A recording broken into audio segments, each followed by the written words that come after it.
자카르타 연합의 아름다운 아침입니다. 다 함께 사도신경으로 신앙 고백하겠습니다.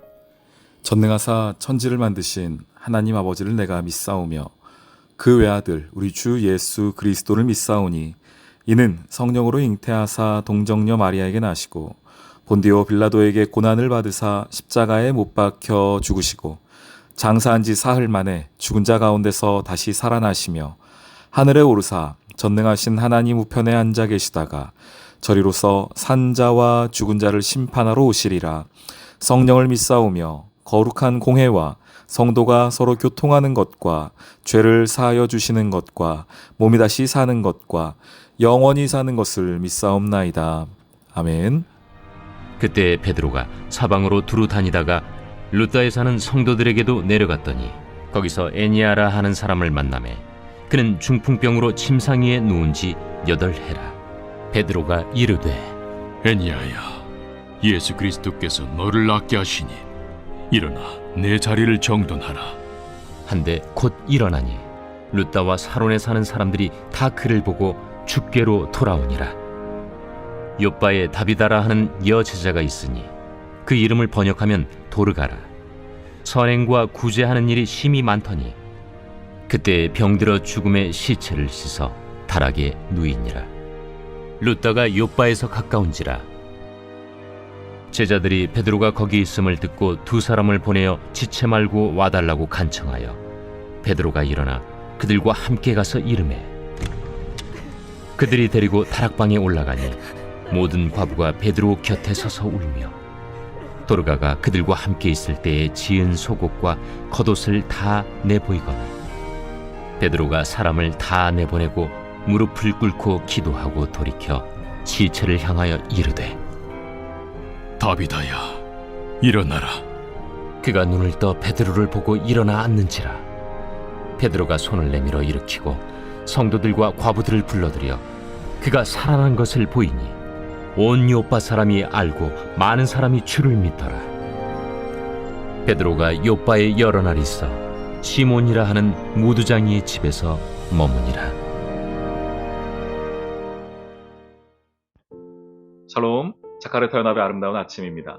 오늘은 사도행전 9장 32절로 43절의 말씀을 함께 나누도록 하겠습니다. 오늘 말씀에서는 이제 다시 바울 이야기를 하다가 베드로에게 잠시 이야기에 초점이 돌아왔습니다. 베드로가 원래는 예루살렘을 중심으로 사역을 진행했었죠. 그런데 오늘 보니까 베드로가 사방으로 두루 다니다 이런 표현이 나옵니다. 교회가 이제 흩어졌지 않습니까? 8장 1절에서 흩어진 다음에 여기저기 교회 공동체, 믿음의 공동체가 생긴 겁니다. 루다 지역은 예루살렘 북서쪽에 있습니다. 그러니까 아직까지도 그 유대라고 할 수 있는 땅 안에 있는 그 교회를 갔는데 애니야라고 하는 사람, 중풍병을 고치는 장면이 하나 등장을 하고요. 또 36절에 보면은 요빠 지역에 살고 있는 다비다라고 하는 여인을 고치는 장면이 나오고 있습니다. 근데 재밌는 것이 36절에 보시면 요빠에 다비다라고 하는 여제자가 있는데 그 이름을 번역하면 도르가라고 합니다. 하나는 유대인식 이름, 하나는 그리고 로마식 이름이라는 겁니다. 그런데 여기 여인이 죽었어요. 37절에 그때에 병들어 죽음의 시체를 씻어 다락에 눕혀 놓았습니다. 지금 죽은 사람이 있습니다. 그리고 이 여인에게 오늘 베드로가 사람들이 초청해서 이 사람을 좀 살려달라고 간청합니다. 그리고 베드로를 사람들이 데리고 와서 그 도르가, 다비다가 누워있는 그곳에 가 있습니다. 그러면서 이제 사람들이 이야기하죠. 이 다비다가 그동안 얼마나 교회를 위하여서 열심을 냈었는지, 얼마나 열심히 주님을 섬겼었는지, 교회를 섬겼었는지, 이런 것들, 저런 것들, 그 앞에 나오는 것처럼 선행과 구제하는 일도 심히 많았고, 그가 사람들을 위해서 지었던 속옷, 겉옷, 이런 거 다 보여주면서 얼마나 교회를 위하여서 주님을 위하여 헌신하고 구제한 여인이었는지를 이야기해주고 있습니다. 그런데 이미 죽었다는 거예요. 얼마나 교회의 슬픔입니까? 교회의 아픔입니까? 자, 이제 그런 가운데에서 이제 베드로가 왔어요. 이미 죽었는데 뭘 어떻게 하겠습니까? 이미 생명이 끝나버렸는데 어떻게 하겠습니까? 자, 이때에 베드로가 매우 놀라운 일을 합니다. 40절. 베드로가 사람을 다 내보내고 무릎을 꿇고 기도하고 돌이켜 시체를 향하여 이르되 다비다야 일어나라 라고 하는 장면이 나오고 있습니다. 다비다야 일어나라 라고 했더니 그가 눈을 떠서 베드로를 보고 일어나 앉았습니다. 와, 놀라운 사건이 하나 등장을 했어요. 죽은 사람을 일으키는 베드로, 죄송해요. 죽은 사람을 일으키는 베드로의 이야기가 나오고 있습니다. 물론 나중에 또 우리 바울 역시도 죽은 사람을 일으키곤 합니다. 우리 2층에서 떨어졌던 사람이 있었지 않습니까? 자, 죽은 사람을 일으키는 이 놀라운 역사, 이 사역. 와, 베드로 정말 대단하다. 역시 베드로 선생님 대단하다. 이 교회 공동체의 리더답다 할 수 있죠. 그런데 제가 계속 강조드리지 않습니까? 이 사도행전에서 주인공은 누구라고요? 성령님. 그리고 성령님이 하시는 일은 무엇이라고요? 그 사람을 예수님 닮아가게 하는 일이라고 말했습니다. 자, 오늘 베드로가 죽은 사람을 일으켰습니다. 그때 뭐라고 말했습니까? 다비다야 일어나라 라고 이야기했습니다. 기억하세요, 여러분? 다비다야 일어나라. 자, 이렇게 살렸습니다. 우리 말씀 하나 찾아보겠습니다. 마가복음 5장에 보시면은 36절부터 보면 우리 회당장의 딸이 죽은 이야기가 등장을 합니다. 아시는 것처럼 이미 원래는 좀 살아 있었는데 많이 아파가지고 그 딸을 위하여서 그 아버지가 와서 예수님 청해서 가는 길에 그 딸이 이미 죽었어요. 그래서 이미 죽어서 사람들이 다 통곡하고 있었습니다. 자, 그때의 40절 말씀이에요. 마가복음 5장 40절. 그들이 비웃더라. 예수께서 그들을 다 내보내신 후에 아까 베드로가 했던 거와 똑같죠?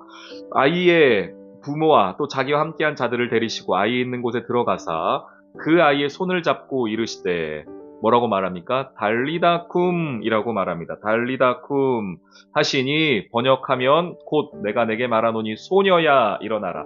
달리다가 소녀이거든요. 어린 소녀. 쿰이 일어나다라는 뜻입니다. 소녀야 일어나라. 달리다 쿰. 자, 근데 오늘 베드로가 뭐라고 말했다고요? 다비다야 일어나라. 자, 우리 성경에서는 그냥 다비다야 일어나라 라고 했는데, 우리 생각해 봅시다. 다비다야 일어나라 뭐라고 말했을까요? 다비다 쿰. 예수님은 달리다 쿰. 베드로는 다비다 쿰. 우리 성경으로는 그게 안 느껴지지만 이 사도행전을 읽고 있던 사람들에게는 바로 딱 알았을 겁니다. 예수님은 달리다 쿰이라고 말했는데 그런데 지금 베드로가 뭐라고 말한다고요? 다비다 쿰. 지금 이 사람이 베드로가 하는 이 역사는 예수님의 역사가 이어지고 있는 것이구나. 달리다 쿰의 역사가 오늘 다비다에게 일어난 것이구나. 그래서 굳이 죽은 사람 이야기할 때 사람 이름을 굳이 쓸 필요는 없지 않겠습니까? 그런데도 불구하고 썼던 이유가 이것 때문이에요. 성경 저자가 의도를 가지고 쓴 겁니다. 이 역사가 죽은 사람을 일으키는 역사가 저는 그렇게 생각합니다. 이 한 번만 있었겠는가? 그렇지 않았을 거예요. 많은 역사들이 일어났을 것이고 많은 병 나음이 있었을 것입니다. 교회 안에 베드로에게. 그런데도 불구하고 왜 이 이야기를 썼는가? 다비다야 일어나라를 말하고 싶었던 겁니다. 이게 예수님의 달리다 쿰의 역사가 이어지고 있는 것이다. 다비다 쿰으로. 결국 이 지금 교회 안에서 그 성령의 역사가 성령의 주인 되어서 교회를 이끌고 가고 있다는 것을 확증해 주시는 것입니다. 교회의 주인은 성령님이시다. 베드로가 이끄는 게 아니다는 겁니다. 그렇게 지금 교회 공동체 안에 성령의 역사들이 일어났습니다. 그리고 나서 또 하나 좀 주목해 볼 것은요. 이 베드로가 한 다음에 많은 사람들이 주를 믿더라. 그리고 베드로가 욥바에서 지내고 있는데 어디서 지냅니까? 43절에 보니까 무두장이의 집에서 보내고 있다는 거예요. 무두장이는 뭐냐면 가죽을 가공하는 사람이다. 가죽 가공업자예요. 가죽 가공업자가 어째서요? 왜냐? 가죽을 만진다는 것은 죽은 동물을 만진다는 겁니다. 그래서 이스라엘 사람들에게, 유대 사람들에게 이 사람은 매우 천하게 여겨졌을 거예요. 거룩하지 않은 자로 여겨졌을 겁니다.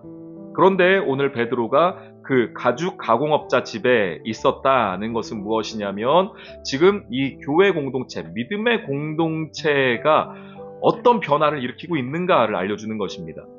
그들이 지금까지 가지고 있던 거룩이란 개념, 그들이 가지고 있던 정결과 부정의 개념이 지금 하나님의 말씀 가운데에 성령 가운데서 새롭게 정립되고 있는 믿음의 공동체를 보여주고 있는 것이죠. 물론 이 이후에도 여전히 이 문제가 상당히 베드로뿐 아니라 많은 제자들에게 마음이 걸리는 일이었어요. 그럼에도 불구하고 지금 이러한 변화들이 일어나고 있다는 것입니다. 이게 가능하게 된 것은 무엇입니까? 교회 안에, 믿음의 공동체 안에 성령이 주인이시기 때문에, 성령이 주인공 되시니까 이런 일들이 일어나고 있는 것입니다. 베드로를 베드로답게, 교회를 교회답게 하시는 분은 성령님밖에 없습니다. 우리 사랑하는 성도님들, 저는 우리 사랑하는 연합교회가 다시 한번 강조하지만 오직 성령님만이 주인이시며 성령님만이 주인공 되기를 소망합니다. 목사가 목사 되는 것, 성도가 성도 되는 것은 그저 우리 스스로 내가 잘 믿어봐야겠다, 내가 더 열심히 해봐야겠다, 이런 결심과 결단으로 되는 문제가 아닙니다. 우리 안에 성령이 계셔서 우리를 예수님 닮아가는 사람으로 만들어가는 겁니다. 예수님께서 달리다굼 했다면 우리는 다비다굼 할 수 있는 그 은혜는 뭐냐? 내 안에 어떤 나타나는 내 안에 나타나는 능력이 아니라 그것은 오직 성령의 역사로만 가능하다는 것입니다. 우리 사랑하는 성도님들, 예수님 닮아가기를 우리 다시 한번 주님께 고백합시다. 주님, 예수님 닮아가는 은혜가 있게 해주십시오. 예수님의 그 걸음을 따라가는 은혜가 있게 해주십시오. 그러나 그것이 내 안에서 일어나는 일이 아니라 오직 예수님께서 허락해 주신 성령의 역사로 말미암아 그 일들이 일어나게 해주십시오 라고 고백할 수 있는 저와 여러분 되기를 주님의 이름으로 축원합니다. 아멘. 오늘의 기도. 모든 치유와 능력의 원천이신 하나님, 우리에게 지치지 않고 끊어지지 않는 힘을 날마다 공급해 주시니 감사합니다. 그 힘으로 예수의 이름과 복음을 위해 열심으로 살아가는 은혜가 있게 해주세요. 말씀 속 다비다처럼 선행과 구제하는 일에 마음을 쏟으며 주님 닮은 모습으로 살아가길 소망합니다. 날마다 믿음과 성령 충만의 은혜를 주세요. 예수님의 이름으로 기도합니다. 아멘.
아멘.